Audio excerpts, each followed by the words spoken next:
would you be offended if I bought you a dupe fragrance? If I bought Afro leather instead of African leather? If I bought Perseus instead of Pegasus? Would you be offended? Would you think of that as me being cheap for your friendship? I asked a good friend of mine yesterday, literally, in the making of this video, and this is someone who has some colognes and some scents in their collection already. They said, I don't think about it in terms of fragrance niche or designer or dupe. I just think of it in terms of smell.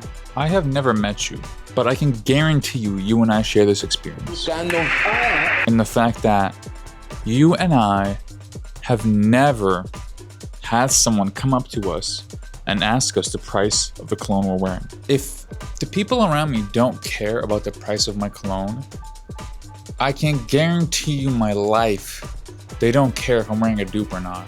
I've worn a cologne for 2,000 days straight.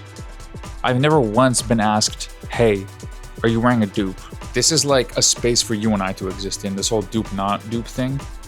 Like, actual people outside of the sphere don't give a shit. I have some suggestions for how you can go about purchasing dupes without brutalizing your wallet. The first workflow I want to present to you is the sort of low budget workflow. In the low budget workflow, you buy the dupes first, before you even know what the original smells like.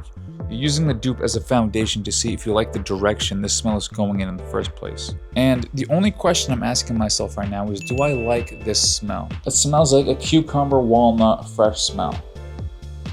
Is it exciting? No. Is it new? No. Is it nuanced? No. It's good, it's clean, but it's forgettable. No one's ever gonna remember you for wearing this. I love this smell. I have no idea why I don't own the dupe yet. I will finish this decant. And when I do, I will buy the full dupe. I have such a love-hate relationship with this smell. If you look, you can see the decant is empty. I've used it. If sillage is any indication of the direction Silver Mountain Water is going in, I honestly prefer Perry Ellis 360 Red to this. You're gonna see so many fucking reviews on YouTube about what to wear, what not to wear. Like, bro, it's literally your nose. You're so likely to see a bunch of bullshit online. I've seen so many reviews talking about how good Assad bourbon is.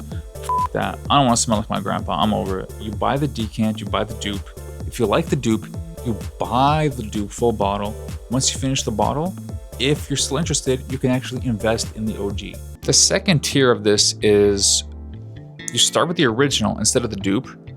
And if you like the original, you go research a dupe, invest in that, and then come back to the original once you're done. I remember the moment specifically. I was sitting down watching a Mr. Beast video. It was like 1 in the morning. I just finished a Berserk episode, and it was through Scentbird, which I was subscribed to for a time, but not too long, because I won't get into it now. With Scentbird is this whole other thing. This saffron smell and leather combo is gonna knock motherfuckers out. Then I came back to it the next day and I was like, this is dope. If I was to close my eyes and imagine like a suit, a penthouse, when you put this shit on, brother, I'm telling you, you feel like the guy in the room. And then lucky me, I check online and good old reliable Lattafa has a dupe, Afro leather. And I know that this smell slaps. It was me, this guy, and one other friend, and we were going out to town on like, I think it was a Friday or Saturday night. These guys aren't really cologne guys, I kind of am. And I was like, hey, do you guys want to smell? I'll hook you guys up. Let's check on my collection and find something you like, right? I don't think he has a single fragrance in his collection. He told me he had a Dior Sauvage sampler once. He wore it to a club. Girls were like, oh my gosh, you smell so good. I want to hang out with you because you smell so good. This guy smelled Afro leather and decided that it was so good. He asked me to buy him a bottle for his birthday. He wasn't wondering or curious or asking, is it a dupe or not? Is it $30 or $100? He didn't even care. And that's the vast majority of society. They don't give a shit. You could buy a vial for $20. You can sample, see if you actually like it, and then go from there. I had a friend, this guy, man. I love this guy, but he comes to my place once and he smells ombre leather and Bianco latte. Then he goes home and the next day sends me pictures of himself buying those two fragrances. Like, they're good smells. This guy gave Bianco latte to his sister for free. like 6 months later. Bro, he wore it like twice and then he moved on. One smell isn't enough. It is not enough. When I was in the early stage of my fragrance discovery journey, I was going to this store near me. It's maybe a 15-minute drive. It's in the mall. And I would just sample as many scents as I could before the shop employees would say, you gotta chill out. I was talking to the shop assistant, takes my wrist, pulls it out, sprays my elbow. A few minutes pass. I smell my elbow and I'm levitating because on my elbow is blue indigo. Okay, this is not gonna be a good description, but it's literally like bourgeois baby powder. But you gotta think about who you're wearing this for, right? If you smell like bourgeois baby powder, bro, who isn't that gonna attract?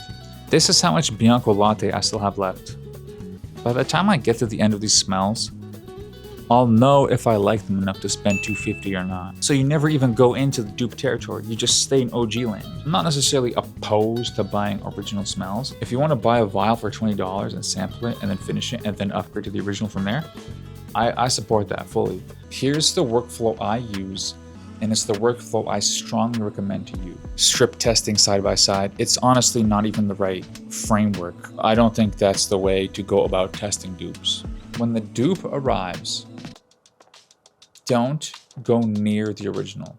Do not strip test side by side. Have the confidence to say, you are my nose and mine only. And you are telling me that this is XYZ% close enough to this. I trust you because you're my nose and mine only. The question is the spirit present? Does the spirit of Afro leather capture the spirit of African leather? Does the spirit of Perseus capture the spirit of Pegasus? If the answer is yes, congratulations, you have a dupe. I've sampled them both and I know the answer for myself. And I will use that to guide me on this journey. Is it 91% or 92%? Who f***ing cares? The reviewer says 95%. I say 88%. Then you buy it, you try it, and you say 82%. I understand part of it might be audience-based. Like the audience needs an understanding for themselves, a context of their own to say, oh, if I've smelled the original, this is more or less this close or far away from it. But it just opens this black box you can never close. It was literally the middle of summer. Imagine like August heat. I'm going to see a friend of mine I haven't seen in literally like 2 years. And I've got a bottle of Perseus in my collection, aka Pegasus. And because I've spent $35 on this bottle, I don't really feel guilty about spraying. I remember counting the sprays and I think I ended up at like 19. Like, ask yourself right now, sit down and ask yourself, what's the most amount of sprays you've ever done on a single cologne? So I show up to see my friend, I'm wearing 19 sprays of Perseus. Boom, I show up 5 seconds in. Oh my gosh, you smell good. 5 seconds later, oh my gosh. What the 5 is usually enough. 10 is crazy. F***ing 19, buying the cheap one actually allows you to express the smell authentically. You're not like nursing the bottle. You're liberated. If you want to spray 19 times, you can. If you want to spray once, you can. Or you spent $30 on this fragrance. Fuck it, use the whole bottle in one day. I have a bottle of Pegasus. I use it maybe once every 2 months. How do you go about this? How do you go about finding dupes? I basically speed run. I go to Fragrantica, I find a smell, I scroll down to what reminds me of, and then I go from there. I don't know about you guys. Personally, I don't give a shit about the notes. They're wrong half the time. Nobody knows the notes anywhere. There's notes missing. There's notes that are wrong. It's all subjective. I smell a cologne, you smell a cologne, we get different notes. I mean, you can have a smell that smells very woody, spicy, and then another smell that smells woody, spicy, and smells nothing like the other one. Wear it when you want, how you want. What, I'm supposed to pay $500 for Altair and then wear it for 3 months? Fuck you. You can capture that spirit, you can capture that soul, spend time with it, explore it, see if it works for you, see if it works for your character and your style and your persona and your personality. And once you finish that dupe bottle, if you still like it, upgrade to the original. I'll bet $1,000 right now that nobody on the street is going to be able to differentiate African leather from Afro leather. I'm not saying if you strip test side by side, they won't tell the difference. I'm saying like nobody's going to stop you and be like, hey bro, why are you wearing Afro leather? Comparison is the problem with dupes, not the dupe itself. If you were to experience a dupe in a vacuum, if I gave Perseus or Afro Leather to someone who's never smelt either of those before, would they enjoy it? Probably, to be honest. Probably a lot. Am I capturing the spirit and the soul of what this smell is and represents? Wear the cologne or wear the dupe. And always remember that you're wearing it for yourself, because nobody on the street will ever ask you how much your cologne cost, much less if you're wearing a dupe or an original.